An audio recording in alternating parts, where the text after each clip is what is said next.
In 2003, the man I was living with tried to kill me.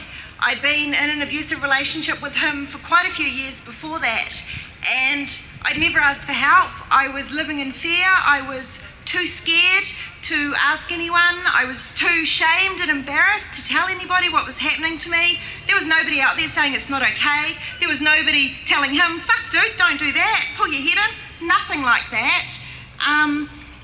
And I suffered in silence.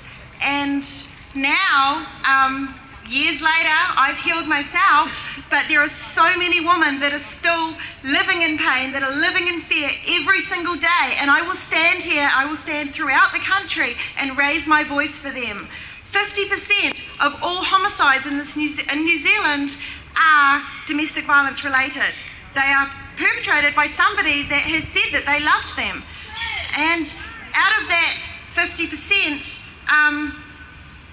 I'm just lucky that I'm not one, and I could have been a statistic so easily. Domestic violence is so underreported in this country. It's estimated at about 18%, and that could even be on the high side. Any politician that says that it is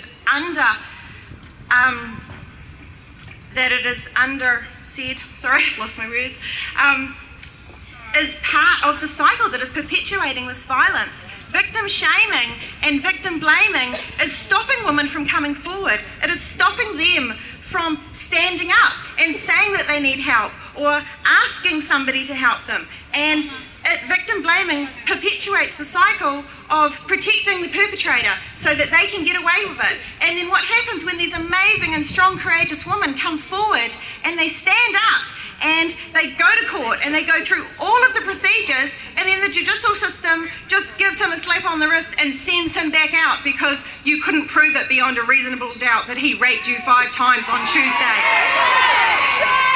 So,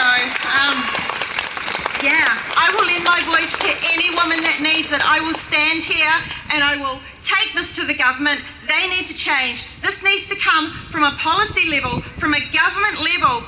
They need to put structures and programs in place so that when these men are locked up, they're not just thrown away with the key, they're actually given help. They are taught how to live lives free of violence, how to have non-violent conflict resolution.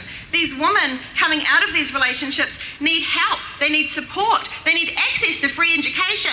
Abolishing the TIA is one more part of government oppression that this government has done for this country.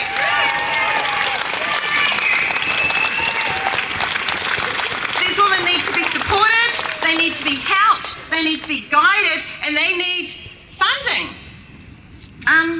Women's Refuge is underfunded in this country, and if everybody is turning a blind eye to this, and if nobody is speaking up, this is not going to change. We can be the change, but our politicians need to listen as well. There is no way that this is going to change throughout the country if our politicians are still blaming the victims.